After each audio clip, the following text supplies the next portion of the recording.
Jeff Immelt, chairman and CEO of CNBC's parent company, GE, recently made a speech in which he called manufacturing a national imperative. He went on to say, quote, "We would do much better to observe the example of China. They've been growing fast because they invest in technology and they make things."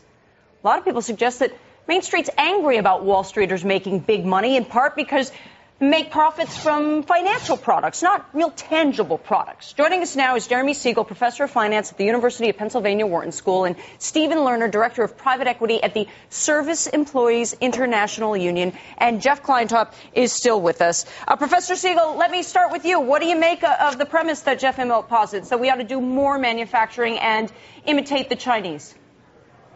I don't think that's in the cards for the U.S. I mean, manufacturing is for very low-wage countries, and he wouldn't like us to have workers that are earning the wages of the manufacturing workers in China.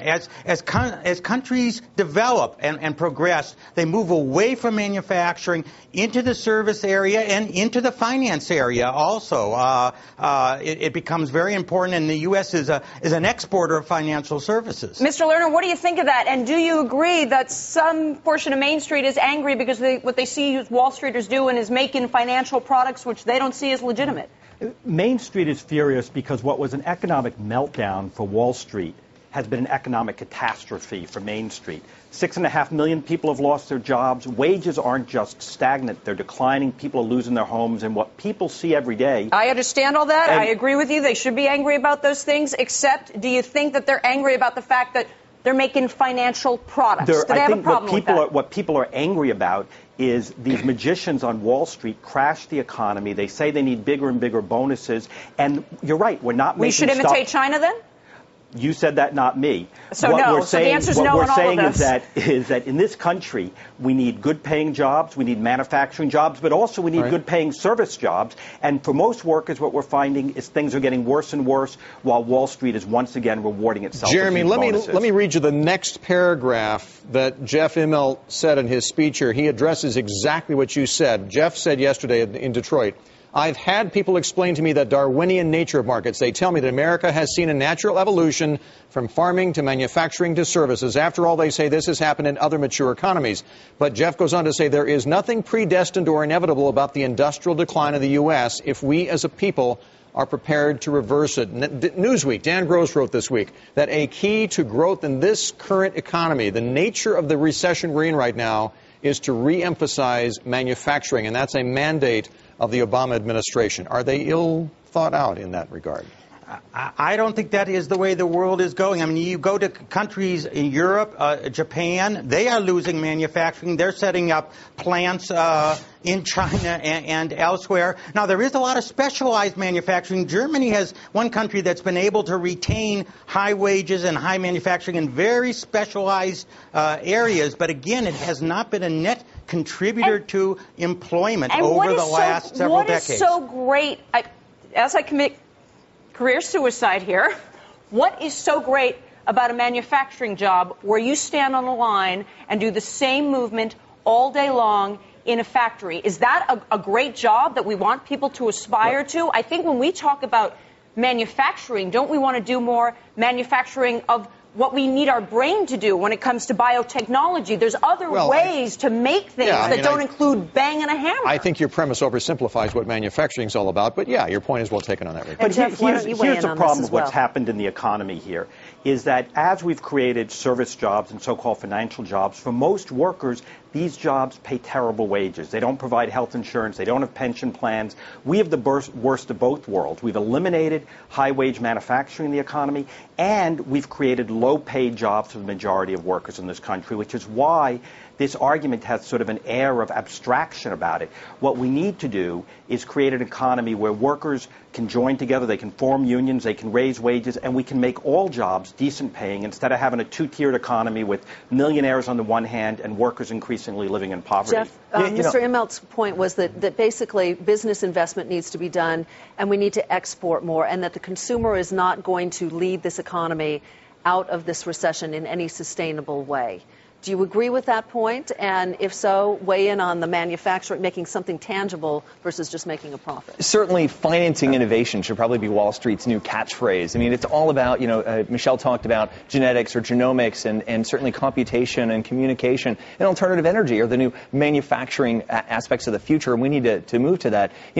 I talk to Main Street small business people every week as I travel around the U.S. And what I hear from them is not so much anger towards Wall Street about financing things. They understand that's necessary to the success of their business. They're angry about traders trying to outsmart each other trading complex derivatives, which at best is a zero-sum game, and at worst can bring down the financial system. I think financing innovation is where Wall Street needs to focus, less on trading and trying to beat each other on the zero-sum game. But financial products are very legitimate.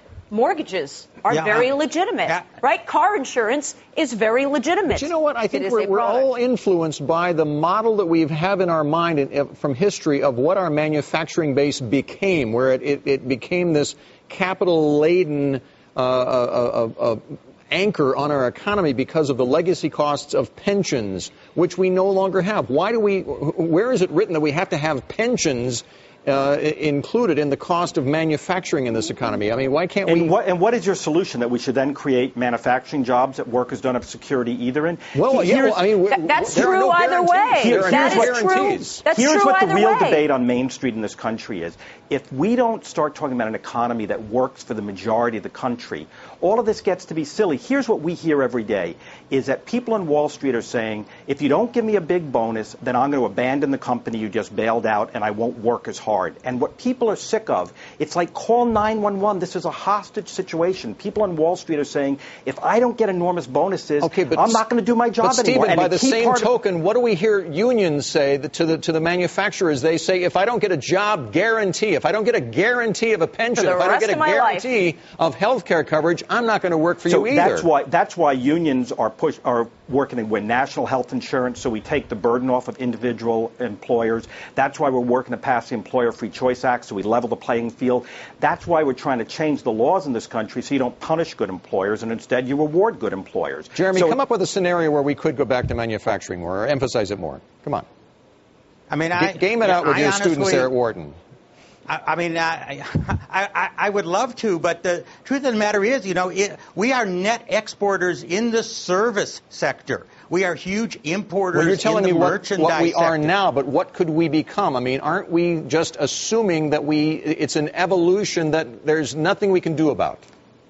Well, since 1975, we've lost, I believe, 55% of our manufacturing jobs. And we just accepted that as if it was inevitable. Like 15 million.